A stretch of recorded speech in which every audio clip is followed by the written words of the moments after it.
Welcome to the deep dive.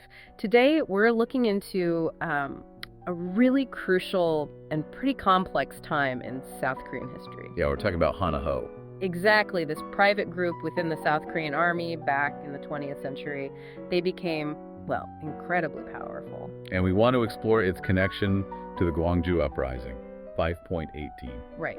For those of you who follow modern South Korean history, you'll know just how significant this whole period is. So for our sources today, we're mainly drawing on two things. First, the Wikipedia entry for Hanaho itself. That gives us the sort of structural overview, origins, rise, fall. And second, we're using bits from a really powerful YouTube documentary. It's called T. Iwoken Gore, which translates roughly to Leaving No Name Behind, Part 1. We were Gwangju. Yeah, and that gives us some crucial perspectives on how the world actually found out about Gwangju, the international side of things. Okay, so our mission, if you like, for this deep dive is to really get a handle on how this internal military group, Hanaho, managed to climb so high, and then trace the ripples, especially how their actions played into the Gwangju Uprising. And also shine a light on that global awareness and solidarity aspect that the documentary highlights. Okay, let's get into it. How did Hanaho even start? What's the background here? Right, you really have to go back to Park Chung-hee's military coup in 61. He needed to control the military, obviously, Right. and his strategy was kind of two-sided. Yeah, on one hand, keep the older generals happy. Give them money, cushy jobs in government or state companies. Appease them, basically. But then at the same time, he was actively grooming younger officers. Specifically, that first group to go through the full 4-year program at the Korean Military Academy, the KMA 11th class. Yes, the 11th class. Yeah. They seem central. And two names always pop up from that class, Chun Do-won and Roh Tae-woo. Absolutely. Chun Do-won, who, later became president, he was the main guy behind setting up Hanaho in 1964. And the thinking is Park Chung-hee knew about it, maybe even quietly okayed it. The name itself tells you a lot. Hanaho, one heart for the sun, meaning Park, and the fatherland. Pretty clear allegiance there. And Roh Tae-woo, the future 13th president, he was right there too, a key early member. Along with many others from that 11th class. And importantly, a lot of them came from the Gyeongsang region, Yeongnam. They saw themselves as the elite, didn't they? The first real class of the Reformed Academy. Definitely fostered a strong bond, maybe even a sense of entitlement. So Hanaho wasn't alone though, right? There were other groups trying to gain influence. I saw Changja-ko mentioned. Yes, Changja-ko, the Blue Bamboo Society. Yeah. Similar goals, but different people. How so? Well, Changja-ko was more the top academic types from the KMA, professors, defense ministry staff, maybe less focused on field command. And geographically different too. Tended to be more from Seoul or descendants of refugees from the north. Hanaho, on the other hand, was mostly field officers. Guys more focused on active duty, maybe average grades, but strongly from Gyeongsang province. And ultimately, Hanaho just had more members. Plus, crucially, Chun had that connection, that implicit nod from Park. That gave them the upper hand against Changju-ko. Okay, so Hanaho forms, they've got the numbers, the connections, but how did they actually, solidify their power inside the military machine? It was pretty systematic, actually. They basically rotated their members through all the key jobs. Which ones are we talking about? All the big ones. Capital Security Command, the Security Command, which later became the Defense Security Command, the Internal Watchdog, Special Forces, Presidential Security, key divisions on the Western Front. So they always had their guys in the right places. Exactly. It built this massive network. And the core promise was mutual back-scratching, essentially. Promotions. Key assignments. You got it. You help me, I help you. It created this incredibly strong loyalty, almost like a brotherhood. Maybe even more than just ideology. It sounds incredibly tight-knit. But surely people notice. Does anyone try to stop them? The Wikipedia entry mentions this Yeon Pil-young incident in 73. What was that? Yes, 1973. That's a really crucial moment. The head of the Army Security Command at the time, Kang Chang-song, started digging. And he found Hanaho. He did. He exposed the group and pinpointed Chun Do-won as the leader. Now, who was Yoon Pil-young in all this? He wasn't the official head. No, but General Yoon was like the godfather figure for Hanaho, supporting them, managing the members behind the scenes. And he understood their structure, this sort of cell system. Yeah, apparently it was deliberately set up so most members only knew a few others, only the inner circle knew the whole network. Smart. Makes it hard to break up. Very resistant to infiltration. And they kept recruiting year after year from the KMA graduates, especially from Gyeongsang. So Chang Sung tries to take them down, but it backfires. Massively. It seems Park Chung-hee found out the full extent of Hanaho through this investigation. But he didn't want it gone. Apparently not. He saw it as useful, maybe.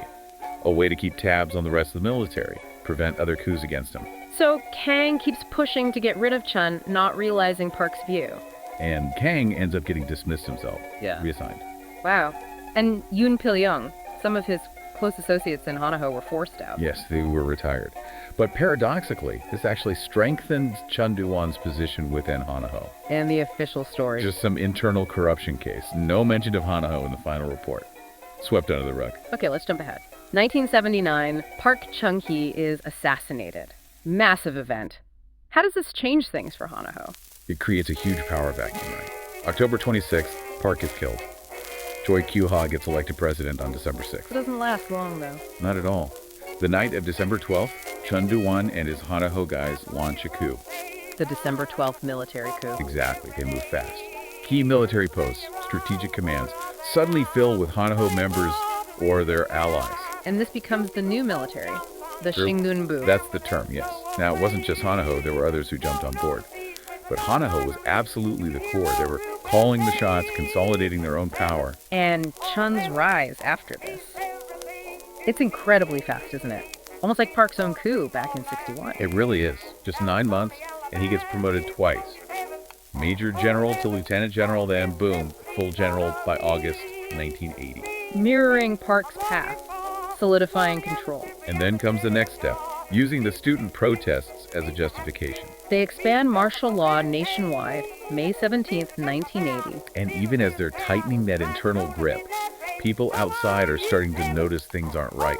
We hear about journalists starting to face risks even then. Which leads us straight into the terrible events in Gwangju, just days later in May 1980. That nationwide martial law becomes the trigger, the pretext, for violently putting down the pro-democracy protest by Gwangju citizens. The Gwangju massacre, it's horrifying to think about what people went through. It really is, and the documentary we mentioned earlier, it really digs into how the outside world started to piece together what was happening.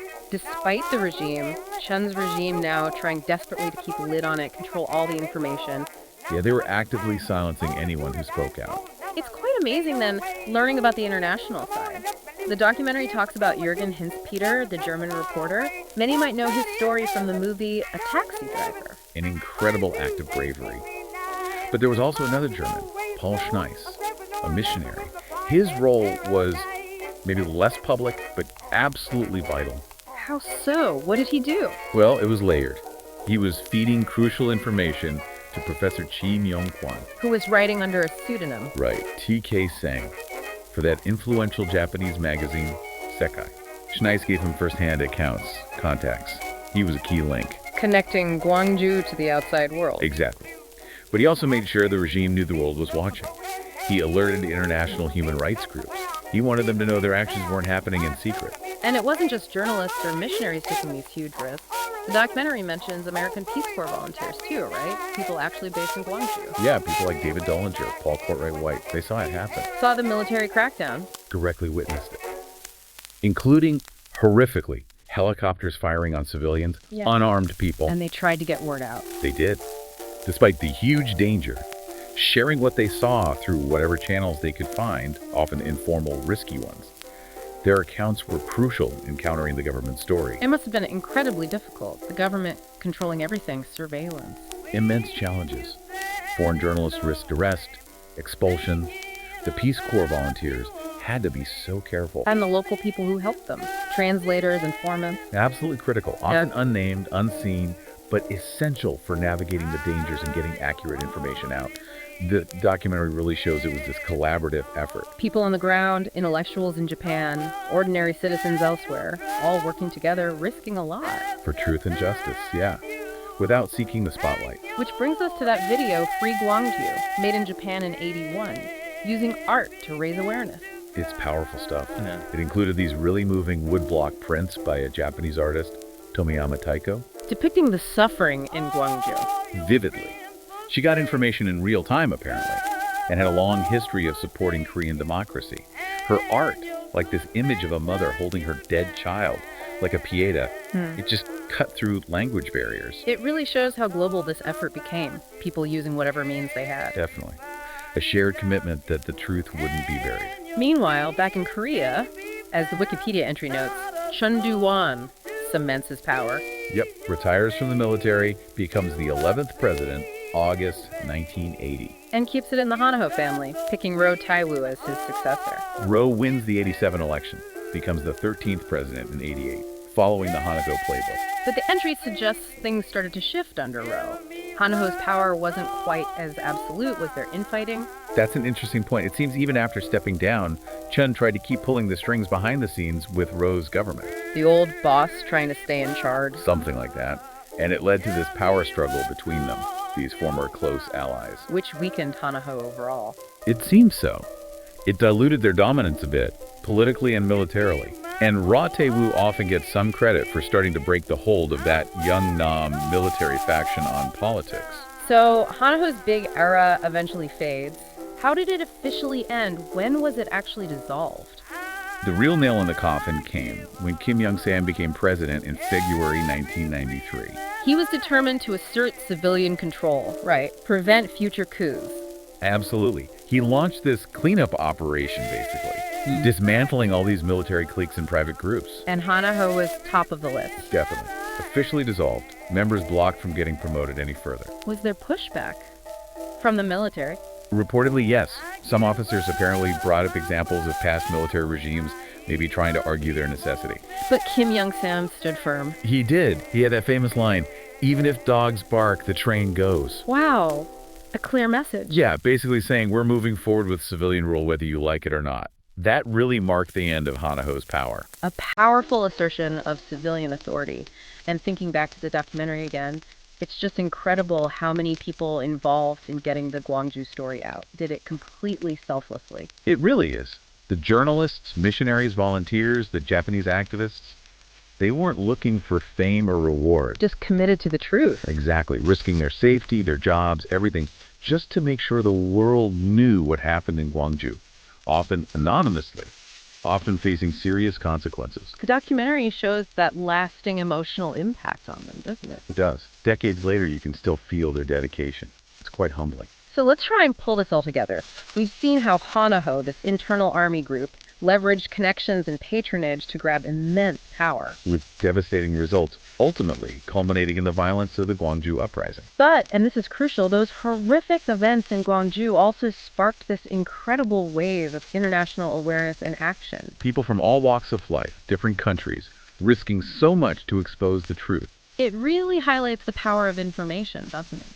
And how struggles for democracy and human rights are often interconnected across the globe. Which leaves us, and you listening, with something to think about. How does this whole story, Hanaho's rise, the Gwangju tragedy, and the global response, how does it shape our view on the links between military power, political control, and the absolute necessity of a free press and international solidarity? Especially when it comes to challenging authoritarianism and ensuring accountability for terrible abuses. It's a dark chapter for sure, but there's also this inspiring element of cross-border solidarity in the face of oppression, something definitely worth reflecting on.